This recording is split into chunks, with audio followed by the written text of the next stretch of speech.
यहाँ सबैजनालाई मेरो एउटा पुनः नयाँ भिडियोमा धेरैभन्दा धेरै स्वागत छ। म विशेष गरी विगत दिनदेखि तपाईँहरूलाई इमिग्रेन्ट सम्बन्धीका विषयवस्तुमा भिडियोहरू बनाइरहेको छु। तपाईँले ती भिडियो हेर्नु भएको छैन भने हेर्न सक्नुहुन्छ मेरो युट्युब च्यानलमा गएर। योभन्दा पहिले मैले CRN visa, IRN visa, interview कसरी दिने, प्रोसेस कसरी गर्ने, इन्टरभ्युमा के कागजपत्र लाने, यस्ता विविध विषयमा मैले भिडियो बनाइसकेको छु। र आज विशेष गरी म के1 भिजा सम्बन्धी भिडियो बनाउन लागिरहेको छु। यदि तपाईँ भर्खरै विवाह गर्ने सोचमा हुनुहुन्छ, विवाह गरिसक्नु भएको छ, प्रोसेस कसरी गर्ने भनेर यदि सोचिराख्नु भएको छ भने आजको भिडियो तपाईँको लागि धेरै उपयोगी हुनेवाला छ। सुरुमा म कुराकानी गर्न चाहन्छु। सीआरएन भिजा भनेको पनि वैवाहिक भिसा हो, RI1 भिजा भनेको पनि वैवाहिक भिजा हो, अनि के1 भिजा भने पनि वैवाहिक भिजा हो। तर अरू दुईटा भिजामा चाहिँ विवाह नै गरिन्छ भने यो भिजामा चाहिँ के1 भिजामा चाहिँ तपाईँले मगनी मात्र गर्नुपर्ने हुन्छ। जे गरे तापनि भन्नुको मतलब जसरी भए पनि अमेरिका ल्याउने हो, अमेरिका आउने हो, अनि प्लस त्यसमा चाहिँ विवाह गरेर यदि आउने हो भने छिटोभन्दा छिटो आउने हो भने तपाईँले के1 भिजाको प्रोसेस अथवा प्रक्रिया गर्न सक्नुहुन्छ। किन गर्ने भन्दाखेरि के1 भिजा अन्य दुईवटा भिजाभन्दा यो भिजा चाहिँ अलिक छिटो हुन्छ। कसरी छिटो हुन्छ भन्दाखेरि यो चाहिँ मगनी मात्र गर्ने हो र अमेरिका आइसकेपछि तपाईँले विवाह गर्ने हो। त्यो भएको कारणले गर्दाखेरि यसको चाहिँ लगभग पिरियड 8 देखि 9 महिना चाहिँ प्रक्रिया चाहिँ लाग्छ। त्यतिभित्र तपाईँ चाहिँ अमेरिका आइपुग्नुहुन्छ। त्यो भएको कारणले गर्दाखेरि यदि तपाईँहरूले चाहिँ सोच बनिराख्नु भएको छ भने छिटो आउने तपाईँले के1 भिजा प्रक्रिया गर्न सक्नुहुन्छ। अब के1 भिजा भनेको वास्तवमा के हो त्योबाट म सुरु गर्न चाहन्छु। के1 भिजा भनेको अमेरिकाको नागरिकले कुनै पनि विदेशी स्त्री वा पुरुषसँग विवाह गर्यो अर्थात् मगनी गर्यो, त्यसलाई चाहिँ अमेरिका ल्याउन चाहनुहुन्छ भने त्यो भिजालाई चाहिँ के1 भिजा भनिन्छ, जसलाई चाहिँ अर्को भाषामा फियान्सी भिजा पनि भनिन्छ। यो भिजा चाहिँ एउटा कन्डिसन चाहिँ के हुन्छ भन्दाखेरि तपाईँ अमेरिका पुगिसकेपछि तपाईँले सबै कुरा प्रक्रिया पुरा गरेर यदि अमेरिका पुग्नुभयो भने 90 दिनभित्र तपाईँले विवाह गर्नुपर्ने हुन्छ। के1 भिजाका केही मुख्य शर्तहरू पनि छन्, म त्यो तपाईँहरूलाई चाहिँ जानकारी गराइहाल्छु। के1 भिजाका मुख्य शर्तहरू भनेको सबैभन्दा पहिले चाहिँ दुवैजना चाहिँ कानुनी रूपमा चाहिँ विवाह गर्नको पनि तपाईँहरू योग्य हुनु पर्यो है। अनि त्यस्तै प्रकारले तपाईँ पछिल्लो 2 वर्षभित्र चाहिँ प्रत्यक्ष भेटघाट भएको हुनु पर्यो। अनि त्यस्तै प्रकारले तपाईँको साँचो सम्बन्ध प्रमाणित गर्ने के कागजपत्र पनि चाहिने पर्ने हुन्छन्, जस्तै फोटो भयो, तपाईँको च्याट हिस्ट्री भयो, कल भयो, ट्राभल प्रुफ भयो, होइन, त्यस्तो प्रकारको प्रुफहरू चाहिन्छ। त्यस्तै प्रकारले अमेरिका पुगेपछि म 90 दिनभित्र विवाह गर्छु भन्ने किसिमको एउटा तपाईँको योजना चाहिँ हुनु पर्यो। यो चाहिँ एउटा के1 भिजाको मुख्य शर्तहरू हुन्, यो तपाईँले चाहिँ पुरा गर्नु नै पर्ने हुन्छ। अब तपाईँलाई चाहिँ यो भिजा चाहिँ कसरी अप्लाई गर्ने भन्ने कुराहरू आउँछ, म यो विषयमा पनि तपाईँलाई बताइहाल्छु। अप्लाई चाहिँ कसरी गर्ने, यसको प्रक्रिया चाहिँ के हुन्छ भनेर म तपाईँलाई जानकारी दिन लागिरहेको छु। जसलाई चाहिँ हामी चाहिँ पेटिसन भन्छौँ, जो नेपालीमा यसलाई निवेदक भनिन्छ।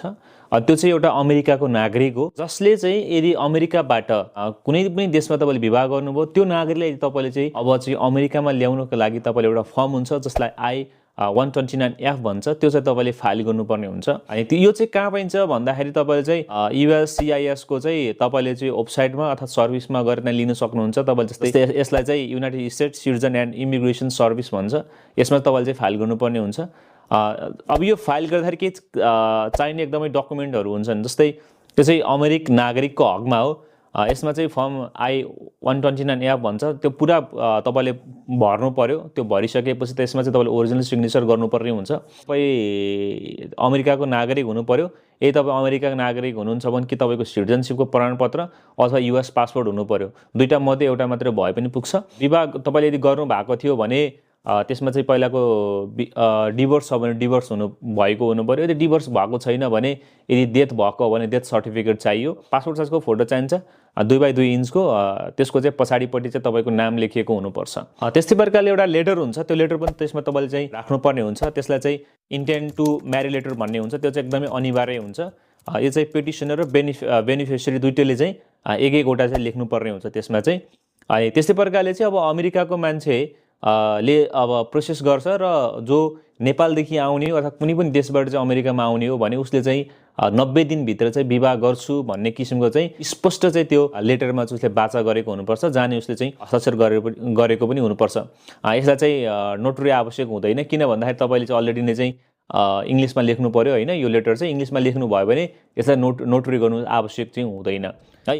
त्यस्तै प्रकारले बेनिफिसियरीको हकमा पनि केही चाहिने कागजपत्रहरू हुन्छन्। फोटोकपी भयो, पासपोर्ट साइजको फोटो 2x2 इन्चको, त्यस्तै प्रकारले जन्म दर्ता भयो। त्यस्तै प्रकारले चाहिँ यदि तपाईँले पहिले विवाह गर्नुभएको थियो भने डिभोर्स सर्टिफिकेट चाहियो। यदि कारणवश तपाईँको पति वा पत्नीको चाहिँ मृत्यु भएको थियो भने डेथ सर्टिफिकेट चाहिन्छ। यदि सबै कागजपत्रहरू यदि नन इङ्ग्लिसमा भए तपाईँले इङ्ग्लिसमा गर्नुपर्ने हुन्छ है। त्यस्तै प्रकारले चाहिँ तपाईँले चाहिँ यो सबै जति कुरो यदि मैले यहाँनिर भनेको डकुमेन्ट्सहरू तपाईँले पुरा गर्नुभयो होइन, सबै डकुमेन्ट पुरा गर्नुभयो भने यो सबै डकुमेन्टलाई तपाईँले कलेक्ट गरेर अनि तपाईँले चाहिँ जुन त्यो अहिलेको फर्म थियो जुन I-129F भन्ने त्यो फाइल गर्दाखेरि सँगै चाहिँ पठाउनु पर्ने हुन्छ। तपाईँले जुन I-129 फर्म हुन्छ त्यो फर्म चाहिँ तपाईँले फाइल गर्दाखेरि कुनै पनि कुराहरू नबिगारिकन अनि एकदमै राम्रो तरिकाले तपाईँले चाहिँ फर्म त्यसलाई फिल गर्नुपर्ने हुन्छ। यदि बिगार्नु भयो तपाईँको चाहिँ त्यो डकुमेन्टमा तपाईँको डकुमेन्टमा भएको र त्यो डकुमेन्ट फिल गर्दाखेरि यदि मिलेन भने तपाईँको प्रक्रियामा चाहिँ केही ढिलो हुनसक्छ। त्यस्तै प्रकारले केही सम्बन्धका प्रमाणहरू पनि हुन्छन् यसमा चाहिँ, सम्बन्धका प्रुफहरू होइन, त्यो बारेमा म तपाईँलाई यसमा बताइहाल्छु। सम्बन्धको पनि केही प्रमाणहरू चाहिने पर्ने हुन्छ उनीहरूलाई, जस्तै रिलेसनसिप प्रुफ भन्ने भयो। अनि मैले तपाईँलाई भने च्याट भयो, तपाईँको कल लक्सहरू भयो, भेटघाटको प्रमाणपत्रहरू भयो, जस्तै भेट्नु भयो, फोटो खिच्नु भयो, एउटै क्याफेमा बस्नु भयो होइन, त्यस्तो प्रकारको फोटोजहरू यदि छ भने त्यो पनि तपाईँ राख्नुपर्ने हुन्छ। वास्तविक तपाईँको सम्बन्ध देखाउने अन्य प्रमाणहरू के छन्, जस्तै फोटोहरू भयो होइन, कुन ठाउँमा खिच्नु भयो होइन, कहिले खिच्नु भयो, यदि त्यस्तो अझै पनि तपाईँलाई याद भयो भने त्यो धेरै राम्रो हुन्छ। अनि त्यो एकदमै एउटा म्यान्डेटरी कुरा चाहिँ के भन्दाखेरि पछिल्लो 2 वर्षभित्र तपाईँको भेट भएको चाहिँ हुनैपर्ने हुन्छ। किन मगनी त गर्न त जानै पर्ने भयो नि त। हो त्यो भएको कारणले जसरी तपाईँको चाहिँ 2 वर्षभित्र अर्थात् एक आपसमा तपाईँको चाहिँ भेट भएको प्रमाण चाहिँ अवश्य हुन नै पर्छ। जस्तै अब यसमा चाहिँ के प्रमाण हुनसक्छ भन्ने कुराहरू भयो।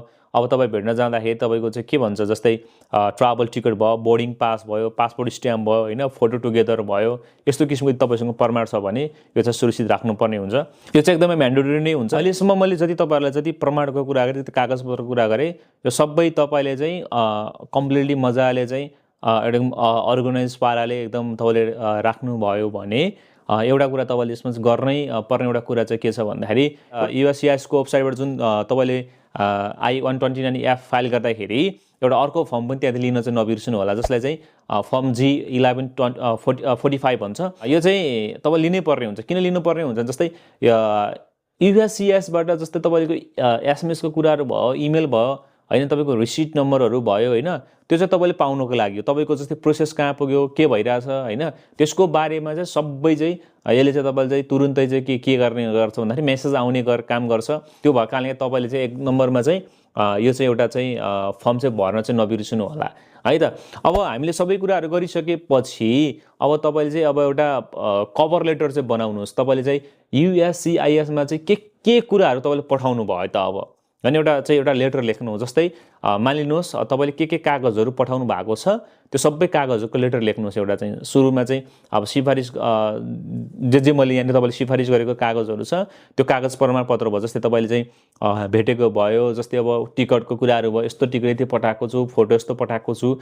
जस्तै मैले अघि तपाईँलाई त्यो फोटोको कुरा गरेँ, त्यो फोटोमा चाहिँ पछाडिपट्टि तपाईँले चाहिँ कसको फोटो त्यो चाहिँ नाम लेख्नु चाहिँ बिर्सिनु भएन। नाम चाहिँ लेख्नै पर्ने हुन्छ, नाम लेख्नु पर्ने हुन्छ। अनि को चाहिँ बेनिफिसियरी हो, को चाहिँ पेटिसनर हो त्यो चाहिँ लेख्नु होला त्यसमा चाहिँ हो त्यस्तो कुराहरू पनि तपाईँले कति फोटो पठाएको अनि सबै कुराहरू पठाएको चाहिँ एउटा चाहिँ कभर लेटर बनाउला, जहाँनिर तपाईँले सबै कुराहरू पठाउनु भएको छ। के कुराहरू तपाईँले चाहिँ USCISमा पठाउनु भएको छ त्यो चाहिँ तपाईँले चाहिँ लेख्नु होला त्यहाँनिर। अब तपाईँले सबै कुराहरू कम्प्लिट गरिसकेपछि अब कुरा आउँछ पैसाको कुरा आउँछ होइन। USCISमा चाहिँ अब फिलिङ जस्तै फी भन्ने हुन्छ त्यो फर्म भरेको चाहिँ, जसलाई चाहिँ हामी फर्म I-129F भन्छौँ।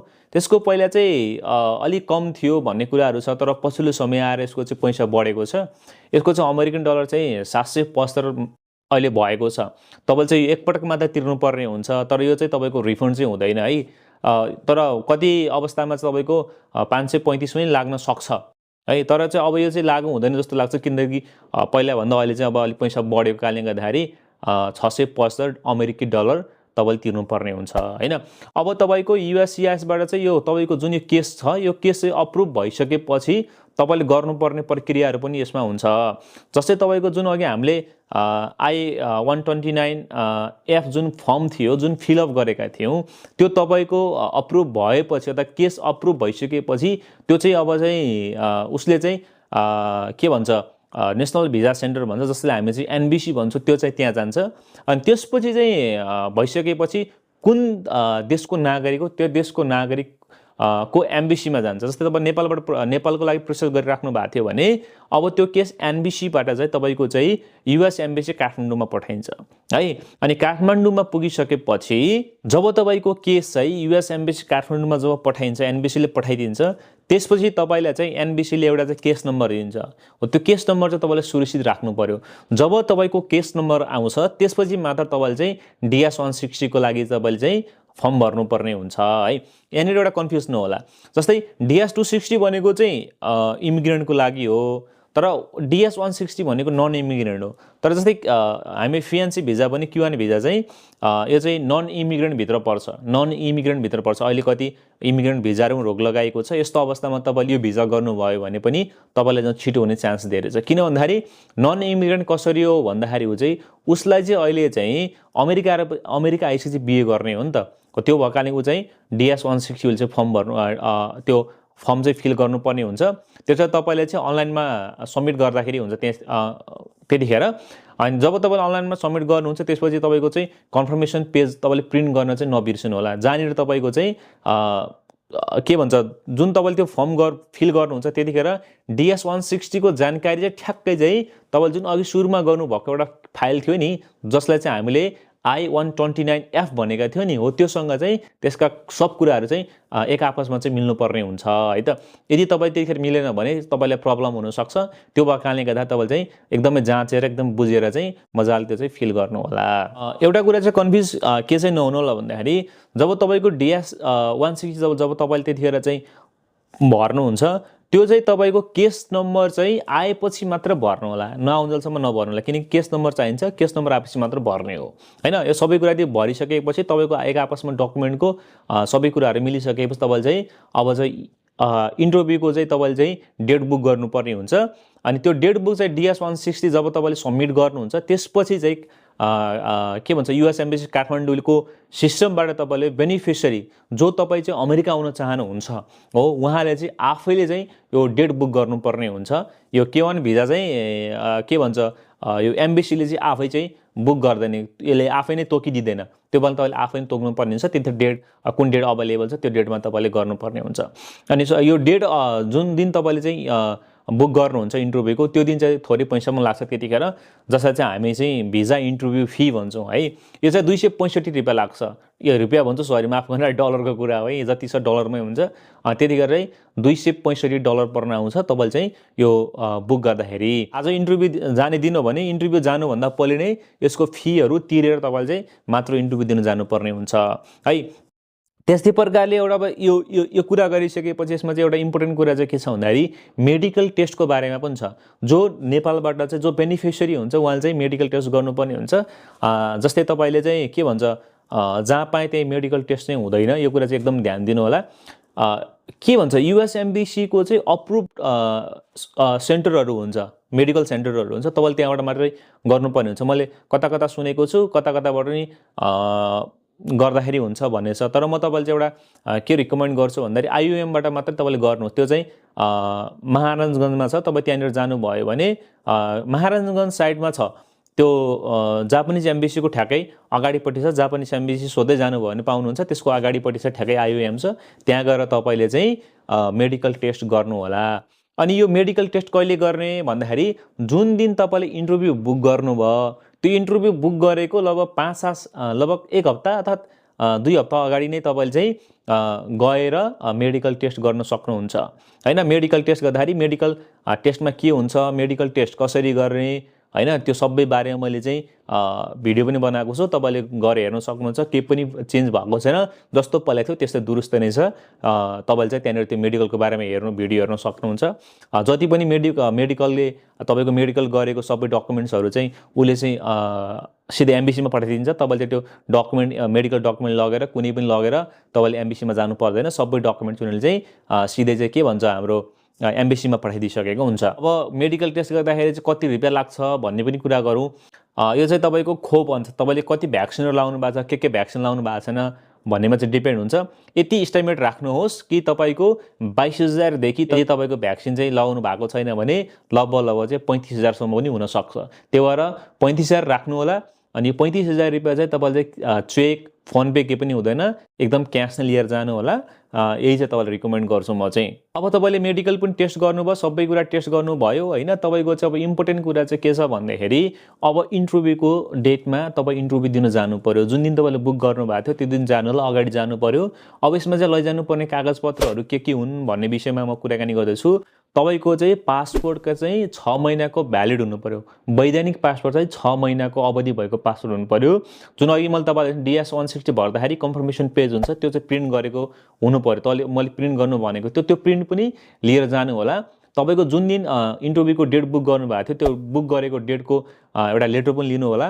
त्यस्तै प्रकारले तपाईँको पुलिस क्लियरेन्स सर्टिफिकेट हुन्छ, त्यो चाहिँ तपाईँले गर्नै पर्ने हुन्छ। त्यस्तै प्रकारले तपाईँको चाहिँ बर्थ सर्टिफिकेट भयो। यसमा सबैभन्दा तपाईँको चाहिँ एउटा महत्त्वपूर्ण चाहिँ इम्पोर्टेन्ट कुरा चाहिँ के छ भन्दाखेरि तपाईँको सम्बन्ध प्रमाणित गर्ने अर्थात् रिलेसनसिप प्रुफ गर्ने चाहिँ तपाईँको डकुमेन्ट्सहरू के छ, त्यो डकुमेन्ट चाहिँ तपाईँले सबैभन्दा लानुपर्ने चाहिँ हुन्छ। इन्टरभ्यूको बेला चाहिँ एम्बेसीमा चाहिँ बुझाउने कागजपत्रहरू चाहिँ यिनीहरू हुन् है। यति कुरा तपाईँले बुझ्नु होला है त। तपाईँको इन्टरभ्यू भयो, यदि तपाईँ इन्टरभ्यूमा पास हुनु भयो भने सबै कुराहरू तपाईँको ठ्याकठुक मिल्यो भने तपाईँको चाहिँ यो अप्रुभ भइसकेपछि तपाईँको पासपोर्ट चाहिँ एम्बेसीमै राखिन्छ। केही दिनपछि तपाईँ चाहिँ तपाईँको के भन्छ पासपोर्टमा चाहिँ भिजाको स्ट्याम्प लाग्छ। जस्तै भन्न खोज्यो K1 भिजाको स्ट्याम्प लाग्छ। सबै कुराहरू तपाईँको चाहिँ आउँछ है। त्यसपछि तपाईँ चाहिँ जुन डेटमा उनले भनेको छ, जुन भिजा भ्यालिड डेट छ, त्यो डेटभित्र चाहिँ अमेरिका तपाईँ जानुपर्ने हुन्छ। यति कुरा तपाईँ अमेरिका पुगिसकेपछि अब अमेरिका पुग्नुहुन्छ, अमेरिका पुगिसकेको 90 दिनभित्र तपाईँले विवाह गर्नुपर्ने हुन्छ है त। अब यसको चाहिँ अमेरिकाको चाहिँ विवाह गर्नुपर्ने हुन्छ। अब त्यसको छुट्टै प्रोसेस हुन्छ। अब कोर्टमा जानु पर्यो, के कसरी गर्ने, कसो गर्ने। यदि भयो भने म अर्को कुनै भिडियोमा बताउँला। अब यसमा चाहिँ तपाईँको चाहिँ कति समय लाग्छ, यसको चाहिँ टाइमलाइन चाहिँ के हो भन्दाखेरि K1 भिजाको चाहिँ समय चाहिँ कति लाग्छ। जस्तै USCISको चाहिँ प्रोसेसिङ टाइम लगभग 6 देखि 9 महिना राख्नुहोस् है। एनबेसी टु एनबेसी के भन्छ, एनबेसी टु एम्बेसी भनौँ न, त्यसलाई चाहिँ 1 देखि 2 महिना राख्नुहोस् होइन। जस्तै DS-160 देखि लगेर इन्टरभ्यूको दिन चाहिँ 1 महिना राख्नुहोस् होइन। भिजा अप्रुभल हुन चाहिँ तपाईँ 1 देखि 2 हप्ताको कुरा भयो। यसमा चाहिँ कुल तपाईँको समय भनेको 8 देखि 14 महिना औसत हो। यो चाहिँ यति चाहिँ तपाईँको लाग्छ। कहिलेकाहीँ अब अलिक बढी पनि लाग्नु सक्छ, तर त्यो कम्पेयरमा CR1 भिजा र I1 भिजा भन्दा चाहिँ छिटो हुन्छ है। अब यति भनिसके तपाईँलाई अन्तिममा चाहिँ एउटा चाहिँ महत्त्वपूर्ण कुरा चाहिँ के भन्छु भन्दाखेरि तपाईँ जब एम्बेसीकोमा इन्टरभ्यूमा जानुहुन्छ त्यतिखेर सबैभन्दा सोधिने प्रश्नहरू छन्। म त्यो तपाईँलाई पनि बताइहाल्छु। तपाईँ चाहिँ पहिलोपटक चाहिँ कसरी भेट्नुभयो, कहाँ भेट्नुभयो भनेर एउटा सोध्नु सक्छ। अनि पछिल्लोपटक तपाईँ भेट्नुभएको छ कि छैन, कहाँ भेट्नुभयो, एउटा त्यो हुनसक्छ। तपाईँको चाहिँ प्राय तपाईँहरू चाहिँ केबाट कुराकानी गर्नुहुन्छ, केबाट तपाईँको सम्पर्क हुनसक्छ भनेर उनीहरूले सोध्न सक्छन्। जस्तै तपाईँको चाहिँ पेटिसनरको पुरा नाम के हो, उनी कहाँ काम गर्छन् होइन, विवाह चाहिँ कहिले गर्ने, कहाँ गर्ने योजना छ होइन, 90 दिनभित्र विवाह गर्ने तपाईँको योजना छ कि छैन भनेर उनीहरूले सोध्न सक्छन् तपाईँलाई। अनि पेटिसनले तपाईँले चाहिँ जस्तै आर्थिक रूपमा चाहिँ सपोर्ट गर्न सक्छ कि सक्दैन भनेर पनि त्यतिखेर सोध्न सक्छ। तपाईँले चाहिँ सक्छ भनेर भन्नु पऱ्यो होइन। त्यस्तै प्रकारले चाहिँ तपाईँको चाहिँ अमेरिका पुगेपछि कहाँ बस्नुहुन्छ, के गर्नुहुन्छ भनेर पनि उनीहरूले सोध्न सक्छन्। यस्ता क्वेसनहरू आउँछन्, एकदम यसको सामना तपाईँले गर्नु होला है। अब सबैभन्दा महत्त्वपूर्ण कुरा चाहिँ के छ भन्दाखेरि जब तपाईँले USCISमा जब तपाईँले I-129 जब फर्म भर्नुहुन्छ त्यतिखेर तल जति डकुमेन्ट पठाउनुहुन्छ नि त्यतिखेर चाहिँ एकदम तपाईँले सिस्टमिक तरिकाले डकुमेन्ट पठाउनु होला। त्यतिखेर के गर्ने भन्दाखेरि एउटा चाहिँ A4 साइजको फोटो त अमेरिकन लेटरको फोटोमा जस्तै तपाईँको प्रुफहरूको कुराहरू भयो, जस्तै फोटोहरूको कुरा भयो, एउटा पेपरमा राख्नुहोस् मजाले। अनि त्यसमा फोटोहरू राख्नुहोस् होइन। माथि के भन्छ डेट लेख्नुहोस्, त्यसको थोरै डिस्क्रिप्सन के हो थोरै लेखेर हातले मजाले लेखेर त्यसमा फोटोहरू चप्काएर होइन त्यसो तपाईँले पठाउन सक्नुहुन्छ।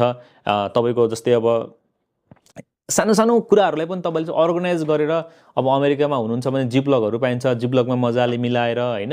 जस्तै अब रेमिटेन्सको कुराहरू भयो, हरेक कुराहरूको तपाईँले मजाले मिलाएर कागजपत्र मिलाएर तपाईँले चाहिँ उसको चाहिँ त्यो जुन हामीले चाहिँ फाइलका तारिफ पठाउने फाइलसँगै तपाईँले सबै कुराहरू डकुमेन्टहरू पठाउनु भयो, जस्तो तपाईँ विवाहको कुरा, जस्तै मगनीको कुराहरू भयो, तपाईँको जस्तै पिडिएफ भयो, जस्तै कुनै पनि अब फोटोहरू भयो, जस्तै अब एल्बमहरू भयो, त्यस्तो पनि तपाईँले मजाले पठाउन सक्नुहुन्छ। स्पेसल तपाईँले सानो सानो मेमोरी कार्ड भयो, पेन ड्राइभहरू भयो, त्यस्तो पनि तपाईँले पठाउन सक्नुहुन्छ। एकदम अर्गनाइज तरिकाले तपाईँले पठाउनु भयो भने उनीहरूलाई पनि सजिलो हुन्छ। स्पेसली म त के हुन्छ, त्यो फोटोहरू छ भने फोटोहरू मजाले पेपरमा एउटा पेपरमा मजाले टाँच्नुहोस्, अनि त्यो पेपरको माथि लेख्नुहोस् डेट यति यति हामीले खिचेको, यस्तो ठाउँमा खिचेको हो, यस्तो यस्तो हो भनेर थोरै डिस्क्राइब गर्नुहोस् फोटोको बारेमा होइन। त्यस्तै प्रकारले अरू के छ त्यस्तो गरेर फोटोको छुट्टै एउटा लेयरमा राख्नुहोस्। जस्तो अब अरू कुराहरू ट्राभलको कुराहरू छुट्टै राख्नुहोस्। अब ट्राभल भनेर टक्क मजाले लेखेर होइन, कसरी हुन्छ तपाईँले त्यसरी गर्नु सक्नुहुन्छ। यस्तै हो। आजको भिडियो तपाईँलाई कस्तो लाग्यो? आगामी दिनमा यस्तै भिडियोमा हामी भेटघाट गर्ने नै छौँ। आगामी दिनमा अरू यदि तपाईँलाई केही नबुझेका कुराहरू अझै पनि बुझ्नुपर्ने आवश्यक भएका कुराहरू छन् भने कमेन्ट गर्नुहोला। सकेसम्म म तपाईँलाई रिप्लाई दिने प्रयास गर्छु। यदि सकिनँ भने संयुक्त रूपमा म एउटा पुनः अर्को भिडियो बनाउने छु। आजलाई यति नै।